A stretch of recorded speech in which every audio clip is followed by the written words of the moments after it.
Hello friends, जैसा कि आपको पता है कि आज से हम एम्स पायनियर पर बायोलॉजी की एक एमसीक्यू सीरीज स्टार्ट कर रहे हैं। उस सीरीज़ की ये फर्स्ट वीडियो है। तो इस वीडियो में जो हमने क्वेश्चंस को कंपाइल किया है वो आपके हिंदी और इंग्लिश दोनों में ही टाइप हैं। ठीक है, इससे क्या होगा कि जो हिंदी मीडियम के बच्चे हैं वो भी इस वीडियो से मतलब उनको भी इस वीडियो से फ़ायदा होगा। ठीक है, तो और दूसरी बात कि जब भी आप कोई भी क्वेश्चन को, अगर आपको जैसे डिस्प्ले होता है कोई भी क्वेश्चन आपको स्क्रीन पर दिखता है, क्वेश्चन रीड करने के बाद, क्वेश्चन को समझने के बाद आपको वीडियो को पॉज करना है। तो उससे क्या होगा कि वीडियो पॉज करने के बाद आप खुद से उसका आंसर सोचोगे, उसके बाद फिर उस आंसर को मेरे आंसर से आपको मैच करना है। ठीक है, तो ये चीज़ आपको हर एक क्वेश्चन में कंटिन्यू रखनी है। ठीक है, और हाँ, एक और चीज़, अगर आप इस चैनल पर नए हैं तो इस चैनल को सब्सक्राइब कर लो, ताकि आपको ना जब भी हम ये वीडियो अपलोड करते हैं आपको उसका नोटिफिकेशन मिल सके। ओके, तो हम स्टार्ट करते हैं। फर्स्ट क्वेश्चन है, विच of the following enzyme is not found in pancreatic juice. मतलब निम्न में से कौन सा एंजाइम अग्नाशय रस में नहीं पाया जाता। Is not found in pancreatic juice. First option है लाइपेज, सेकेंड है ट्रिप्सोजन, थर्ड है अमाइलेज, फोर्थ है डाइपेप्टाइडेज। मतलब कि आपको इन चार में से बताना है कौन सा नहीं मिलता। तो इसका अब आपको क्या करना है, वीडियो पॉज करो और खुद से सोचो कि इसका आंसर क्या होगा आपके अकॉर्डिंग। अब मैं बताती हूँ, इसका आंसर है ऑप्शन नंबर फोर्थ, क्या, डाइपेप्टाइडेज। अच्छा, अब आपको पता है कि जो डाइपेप्टाइडेज है वो आपका कहाँ मिलता है, वो आपका स्मॉल इंटेस्टाइन में मिलता है।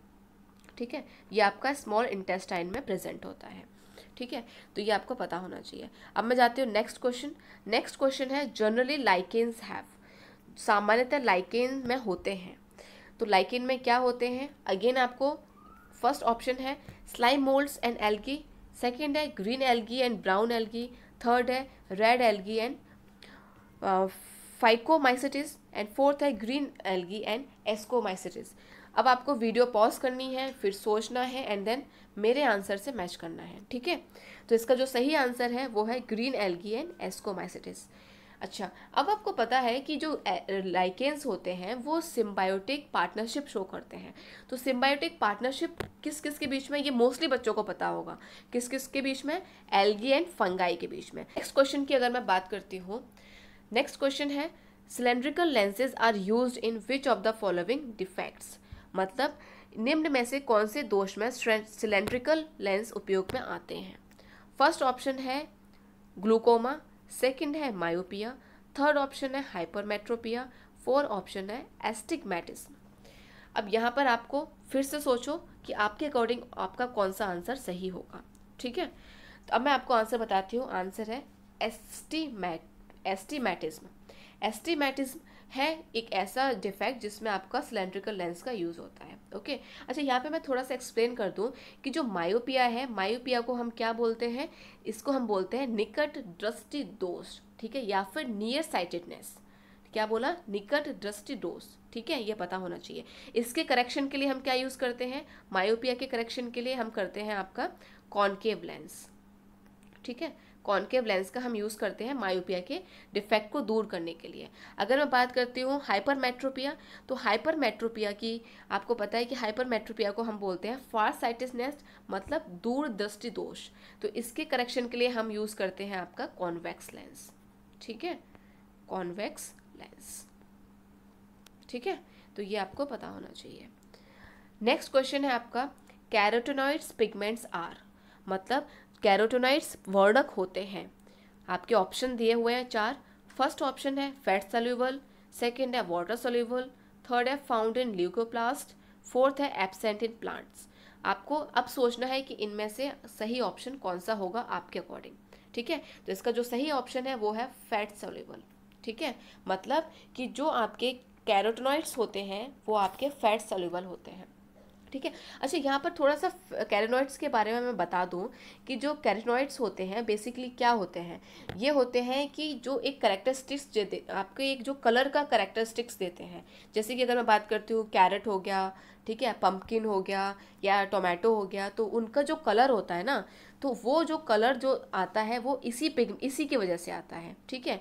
और इसकी कुछ एक आपकी बोलते करेक्टरिस्टिक्स होते हैं, मतलब इनकी कुछ विशेषताएं हैं, वो आप याद कर सकते हो। अगर नहीं भी करना चाहो तो उसको स्किप कर सकते हो, मैं आपको बस बता रही हूँ, ठीक है। तो कैरोटीनॉइड्स का क्या होता है कि ये एंटीऑक्सीडेंट की तरह काम करते हैं, मतलब इनका एक प्रॉपर्टी होती है कि ये एंटीऑक्सीडेंट की तरह काम करते हैं। जैसे आपने सुना होगा कि जो कैरेट है या वो जो टमाटर है वो हमारे लिए बहुत फ़ायदेमंद होती है, तो कहीं ना कहीं ये एक उसका भी एक रीज़न है, ठीक है। नेक्स्ट मैं बात करती हूँ फिफ्थ क्वेश्चन है right atrium receives blood from, मतलब जो दायां आलिंद में रुधिर किस से ग्रहण करता है। फर्स्ट ऑप्शन है पल्मोनरी आर्टरी, सेकंड है पल्मोनरी वेन, थर्ड है superior and inferior vena cava, fourth है सिस्टमैटिक आओटा। अब आपको वीडियो पॉज करो, सोचो, क्योंकि ये वैसे भी हार्ट जो है, ह्यूमन हार्ट बहुत इंपॉर्टेंट है, क्योंकि इससे क्या होता है बहुत सारे क्वेश्चंस बनते हैं, तो ये क्वेश्चन आपको आना चाहिए। तो आप वीडियो को पॉज करो, सोचो कि इसका क्या आंसर हो सकता है, ठीक है। तो इसका जो सही आंसर है वो है आपका option number 3, superior and inferior vena cava, ठीक है। अब देखो यहाँ पे मैं एक ना रफ एक स्केच बना के समझाती हूँ कि बेसिकली है क्या ये राइट एट्रियम और सुपीरियर और इंफीरियर वेना कावा। थोड़ा सा मैं समझाने की कोशिश करती हूँ। जैसे कि आपका ये एक हार्ट हो गया, ठीक है, मान लो एक हार्ट हो गया, ठीक है, इसको मैंने 4 चैम्बर में डिवाइड कर दिया। तो ये आपको पता है ये आपका राइट पार्ट होता है, ये लेफ्ट पार्ट होता है, ठीक है। तो जो ब्लड है, ब्लड आपका एंटर करता है दो जो लार्ज वेन्स होती हैं उनके थ्रू, ठीक है, जिसको हमने क्या बोला, inferior and superior vena cava, ठीक है। अब आपको पता है कि जो ह्यूमन बॉडी से जो ब्लड आता है वो कैसा होता है, वो ऑक्सीजन, उसमें ऑक्सीजन कम रहती है, मतलब ऑक्सीजन पुअर ब्लड होता है, ठीक है। तो जो ऑक्सीजन पुअर ब्लड होता है वो कहाँ आता है, आपका राइट पोर्शन में, ठीक है, राइट पोर्शन में आता है आपका। जो आपकी बॉडी से जो ऑक्सीजन पुअर ब्लड है वो आपका राइट पोर्शन में आएगा, और राइट पोर्शन में भी कहाँ आएगा, राइट एट्रियम में आएगा, ठीक है। राइट एट्रियम जब आपका कॉन्ट्रैक्ट होगा, तो कॉन्ट्रैक्ट जब होगा तो वहाँ से फिर कहाँ पर जाएगा, आपका जो ब्लड है वो राइट वेंट्रिकल में जाएगा, ठीक है। तो ये आपका प्रोसेस होता है, थोड़ा मैंने समझाने की कोशिश की है, ठीक है। नेक्स्ट क्वेश्चन है स्लीपिंग सिकनेस। तो sleeping sickness is caused by, मतलब निद्रा रोग किसके द्वारा होता है। फर्स्ट ऑप्शन है आपका लेस्मानिया, ठीक है। नेक्स्ट ऑप्शन है आपका जियार्डिया, थर्ड ऑप्शन है आपका बबेशिया, एंड फोर्थ ऑप्शन है आपका ट्रिप्नोसोमा, ठीक है। तो ये क्वेश्चन आई गेस सारे ही एग्जाम्स में है, मतलब आपका ये नीट में तो आई गेस 1-2 बार पूछा ही गया है, ठीक है, बहुत तरीके से, और ये आपको पता भी होना चाहिए। तो इसका आपका सही आंसर है ऑप्शन नंबर 4, ट्रिप्नोसोमा, ठीक है, स्लीपिंग सिकनेस। अच्छा, ये क्या होता है कि स्लीपिंग सिकनेस को हम एक और नाम से जानते हैं, कौन सा नाम है बताओ, वो गैस करो। तो स्लीपिंग सिकनेस को हम ह्यूमन अफ्रीकन ट्रिप्नोसोमियासिस के नाम से भी जानते हैं। क्या बोला, ह्यूमन अफ्रीकन ट्रिप्नोसोमाइसिस, ठीक है, ह्यूमन अफ्रीकन ट्रिप्नोसोमाइसिस, जिसको हम स्लीपिंग सिकनेस भी बोलते हैं। एक और चीज़ कि जो स्लीपिंग सिकनेस है वो एक वेक्टर बोर्न डिजीज़ है, ठीक है, वेक्टर बोर्न डिजीज़ है, वेक्टर बोर्न डिजीज़। अच्छा, आपको पता है कि वेक्टर बोर्न डिजीज़ क्या होती है, क्योंकि जब मैंने अगर बोला कि स्लीपिंग सिकनेस आपकी वेक्टर बोर्न डिजीज़ है, तो आपको ये पता होना चाहिए कि जो वेक्टर बोर्न डिजीज़ है वो होती क्या है। तो वेक्टर बोर्न डिजीज़ जो होती है वो होती है कि जो आपकी जो ट्रांसमिट होती है ह्यूमन और अदर एनिमल से थ्रू ब्लड फीडिंग, ठीक है। तो ब्लड फीडिंग मतलब जैसे कि मॉस्किटो हो गए, या जो फ्लीज होती हैं, या जो टिक्स होती हैं, ठीक है, वो जब आपके किसी भी एक जो ये स्लीपिंग सिकनेस से जो इन्फेक्टेड एनिमल है अगर उसके ऊपर बैठ गई, और वो अगर आने के बाद अगर हमारे ऊपर आती है, मतलब अगर ह्यूमन के ऊपर आके अगर बैठ जाती है, तो उससे क्या होगा, वो हमारे अंदर भी ट्रांसमिट हो जाएगी, ठीक है। और दूसरी बात, जैसे कि आपको पता है कि वेक्टर बोर्न डिजीज़ के और भी एग्जाम्पल होते हैं, कौन कौन से होते हैं, वीडियो को पॉज करो फिर सोचो, ओके। तो जो वेक्टर बोर्न डिजीज़ के एग्जाम्पल हैं वो कौन कौन से हैं, डेंगू हो गया, मलेरिया हो गया, ये सारे वेक्टर बोर्न ही तो हैं, है ना। तो वेक्टर बोर्न ही आपके डेंगू हो गए, मलेरिया हो गया, स्लीपिंग सिकनेस हो गए, तो ये सारे ही आपके वेक्टर बोर्न डिजीज़ में आते हैं, ओके, होपफुली आपको ये समझ में आ गया होगा और इतना एक्सप्लेनेशन बहुत है। ओके, नेक्स्ट है आपका respiratory rhythm centre is situated in, श्वसन लय केंद्र कहाँ स्थित होता है? ठीक है, फर्स्ट ऑप्शन है मेडुला ओब्लंगेटा, सेकंड है सेरिब्रम, थर्ड है पॉन्स, फोर्थ है कैरोटिड आर्टरी। वीडियो पॉज करो, सोचो। ठीक है, इसका मैं आंसर बताती हूँ। इसका जो आपका आंसर है करेक्ट वो है मेडुला ओब्लंगेटा। ठीक है, मेडुला ओब्लंगेटा। तो मेडुला ओब्लंगेटा जो होता है, आपको पता है कि इसको हम प्राइमरी रेस्पिरेटरी सिस्टम भी बोलते हैं, प्राइमरी रेस्पिरेटरी सिस्टम। ठीक है, प्राइमरी रेस्पिरेटरी सिस्टम हम क्यों बोलते हैं? क्योंकि आपको पता है कि जो रेस्पिरेशन या जो ब्रीदिंग की जो प्रोसेस होती है उसको कंट्रोल कौन करता है? मेडुला ओब्लंगेटा ही तो करता है। तो इसलिए हमने इसको क्या बोलते हैं?